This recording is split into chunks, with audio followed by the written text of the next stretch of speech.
Welcome again to the Purposes of God. This is your host, Doug Krieger of the Tribulation Network. We will be moving into video number 21 at this point in our prophetical series.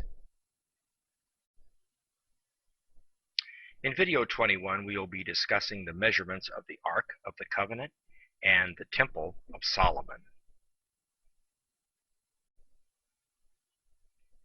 The building of Solomon's temple and the sacred cubits' capacities in the temple's interior.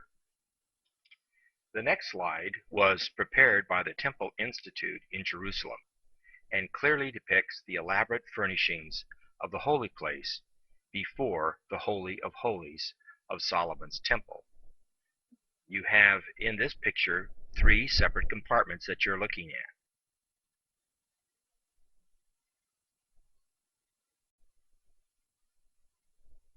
This is the holiest. This is a view going into the holiest of all, and you're looking at the holy place where you have the menorah and you have the showbread and you have the altar of incense as it was in the Solomon's temple.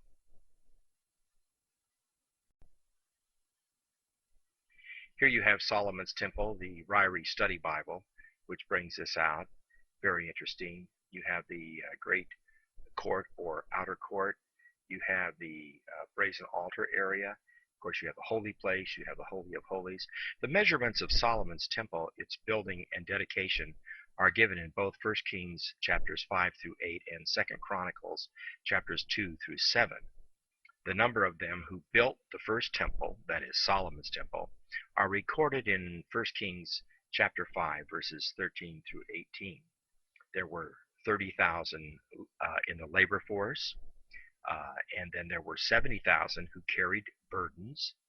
There were 80,000 who quarried stone in the mountains, for a total of 180,000 workers. Plus you had 3,300 chiefs of Solomon's deputies who supervised the people who labored in the work.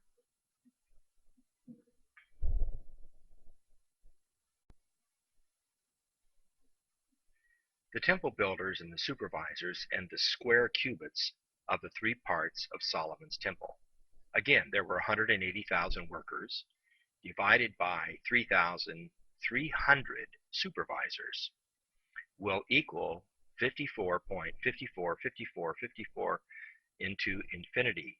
This 54 repetition without zero brings 33 into view because of the 3,300 supervisors, and demonstrates the 5 and 4 sequence of 5040. If you were to divide that again by 2, you will get 25.20, and the sacred cubits manifestation throughout the builders, with the Lord's presence in the number 33 working with them. That is a divine coordination. The square cubits of the three compartments, the Holy of Holies, is 20 by 20 by 20 cubits, or, if you would, 8,000 square cubits. The holy place is 30 by 30 by 20. That is 18,000 square cubits.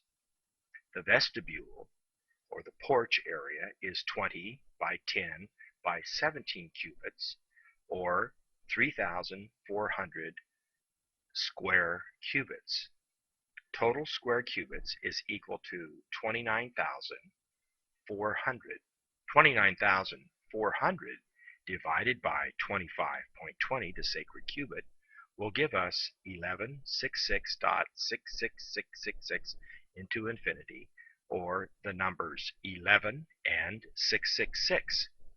This demonstrates the authority of the divine over Satan, the 11th horn, and over fallen man, 666, the number of a man.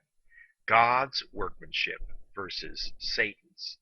God is superior even over these numbers that we in the past have looked at as evil and or negative, God looks at them and has overcome them, the 11 and the 66:6.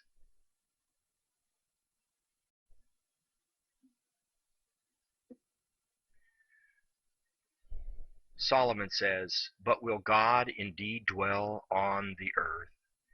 Behold, heaven and the heaven of heavens cannot contain you, how much less this temple which I have built." Here we see the third temple superimposed on the Temple Mount, and behind that is the modern city of Jerusalem. And then the picture of the eye of God, it's called, in the universe, with the temple in its midst. Let's consider Solomon's gold. In 1 Kings 10:14 we read, "The weight of gold that came to Solomon yearly was 666 talents of gold," demonstrating Solomon, whose name means King of Peace, as a picture of Christ as the Prince of Peace, and ascendancy over the number of a man, 666. And Solomon made 200 large shields of hammered gold. 600 shekels of gold went into each shield. Now let's do the math. Okay, we start off with 200 large shields of hammered gold times 600 shekels of gold each will give us 120,000 shekels. The number 12 is considered God's ultimate purpose in man. That is 3, the number of God, times 4, creation, equals 12. Also, there are 12,000 furlongs on each side of the New Jerusalem, which we know equals 1,500 miles per side. Then he also made 300 shields of hammered gold. 3 minas of gold went into each shield. 1 Kings 10:14 through 20. A mina is equal to 1,000 gerahs. Now, 3,000, that is 3 minas per shield, into 300, or 33, or 3,300. These are all his numbers. The king put them in the house of the forest of Lebanon, 1 Kings 10:17, and we'll consider the house of the forest of Lebanon. We're now going to be discussing the house of the forest of Lebanon. But Solomon took 13 years to build his own house. He also built the house of the forest of Lebanon. Its length was 100 cubits, its width 50 cubits, and its height 30 cubits, with 4 rows of cedar pillars and cedar beams on the pillars. It was paneled with cedar above the beams that were 45 pillars, 15 in a row.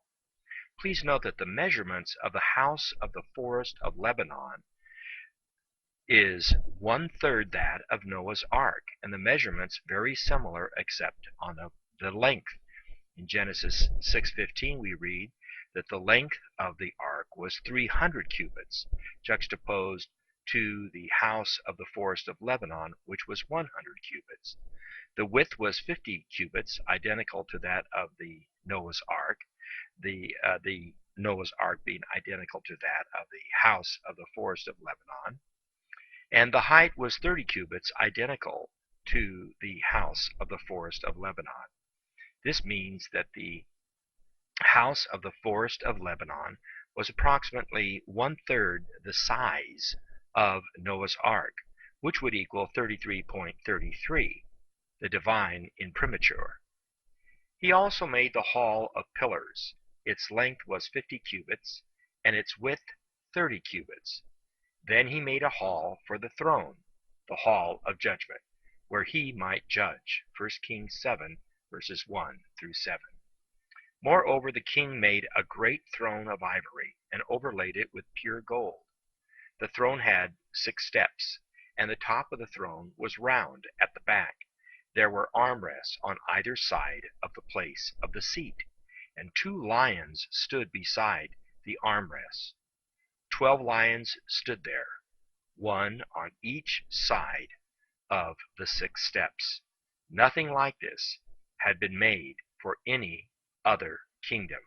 1 Kings 10:18 through verse 20. Indeed, this demonstrates the Lion of the tribe of Judah.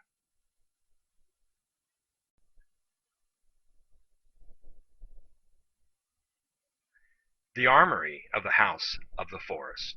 Isaiah 22:8. The house of the forest of Lebanon derived its name from the cedars of Lebanon, which proliferated throughout the house. 100 times 50 times 30 is equal to 15,000 square cubits, its measurements of the house of the forest of Lebanon. 45 pillars, 15 in a row, or 45 divided by 3 equals 15 in a row. 50 times 30 equals 1500. The hall of the pillars, 1 Kings 7:1 through 7. Here we have the number 15, 1500, and 15,000. All bear witness to the 1,500 statute miles of the New Jerusalem, and the Almighty's work among the Gentiles, Lebanon. 12,000 furlongs is equal to 660 feet per furlong, times 12,000 will give us 7,920,000. Earth's diameter as a fractal is 7,920 miles across, or divided by 5,280 feet, that is 1 statute mile, would equal 1,500 miles on one side of the New Jerusalem. Please see Revelation chapter 21, verse 16. This is the Lord's armory, his people armed with golden shields, transformed by the Spirit of God. The hall of the pillars. It was 50 cubits by 30 cubits, which would equal 1,500 cubits. The hall of the pillars. 1 Kings chapter 7, verses 1 through 7. Also we have Solomon's porch of judgment, where he held court. You can see him on his throne there, upon his throne. This is found in 1 Kings chapter 7, verse 7, and in 1 Kings chapter 10, verses 18 through 20. Again, this concludes our particular presentation here of video number 21, and now we're moving on to video number 22.